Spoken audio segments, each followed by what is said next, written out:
Smart city વડોદરાની ગુલબાંગો વચ્ચે પ્રાથમિક સુવિધાથી વંચિત રહેતી વેરા ભરનારી પ્રજા વડોદરા ઇલેક્શન વોર્ડ નંબર 13માં વિહાર સિનેમાની પાછળ આવેલ વંદન ડુપ્લેક્સમાં છેલ્લા ઘણા સમયથી પાણીની સમસ્યાનું નિવારણ આવ્યું નથી. વંદન ડુપ્લેક્સના રહેવાસીઓ અનેકો વખત રજૂઆતો કરી હોય અને કોઈ પણ નિરાકરણ આવ્યું નથી. આજરોજ વડોદરા ઇલેક્શન વોર્ડ નંબર 13ના કોંગ્રેસના કાઉન્સિલર સ્થળ પર આવી પહોંચ્યા હતા અને લોકોની વેદના સાંભળી તાત્કાલિક યુદ્ધના ધોરણે કામગીરી કરવા પાલિકાના અધિકારીઓને તાકીદ કરવામાં આવ્યા હતા. વડોદરા ઇલેક્શન વોર્ડ નંબર 13ના મ્યુનિસિપલ કાઉન્સિલરનું ઘર વંદન ડુપ્લેક્સથી ગણતરીની મિનિટોમાં છે. તેમ છતાંય અનેકો રજૂઆતો હોવા છતાંય આંખ આડા કાન કરતા કાઉન્સિલરો સ્થળ પર નિરીક્ષણ કરવા માટે આવ્યા નહીં. પાણીની સમસ્યા એટલી વિકટ બની છે કે એક કાળું ભીઠ જીવડાવાળું પાણી પીવા માટે વંદન ડુપ્લેક્સના રહેવાસીઓ મજબૂર બન્યા છે. પાણીની સમસ્યામાંથી નિજાત મેળવવા માટે બહારથી જગ ટેન્કર જે જીવાતવાળું પાણી છે તે ગરમ ઉકાળીને પીવાથી જાણો વંદન ડુપ્લેક્સના રહેવાસીઓને ટેવો જ પડી ગઈ છે.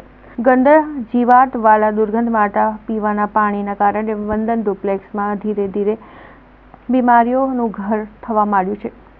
વડાપ્રધાન મોદીના કાર્યક્રમ માટે યુદ્ધના ધોરણે કામ કરતી પાલિકા વેરા ભરનારી પ્રજાના કામો કરવામાં ગોકળ ગતિએ કેમ કામ કરે છે તે એક મોટો પ્રશ્ન છે.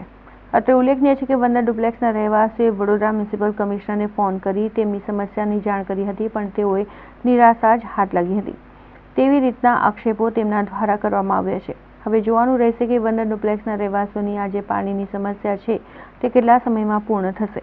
ये पानी ऑलरेडी साल भर से गंदा बहुत आ रहा है और ये अब ज़्यादा ही हो गया है कि कीड़े आने शुरू हो गए और स्मेल आती है पानी में बहुत ज़्यादा और पानी पीने की इच्छा नहीं होती, इतना गंदा पानी आ रहा है.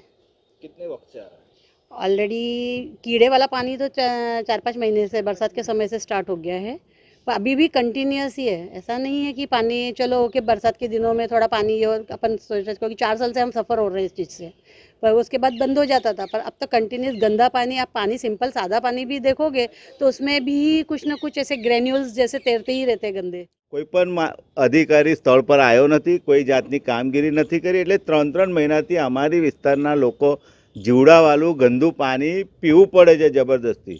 એના લીધે તમે જાણી શકો કે વડોદરા શહેરમાં ઠેર ઠેર જગ્યા રોગચાળો ફાટી નીકળે છે, લોકો ઘર ઘર બીમાર થતા હોય ને આવું જીવડાવાળું પાણી આવતું હોય તો ખરેખર વહેલી તકે કામગીરી કરવાની હોય.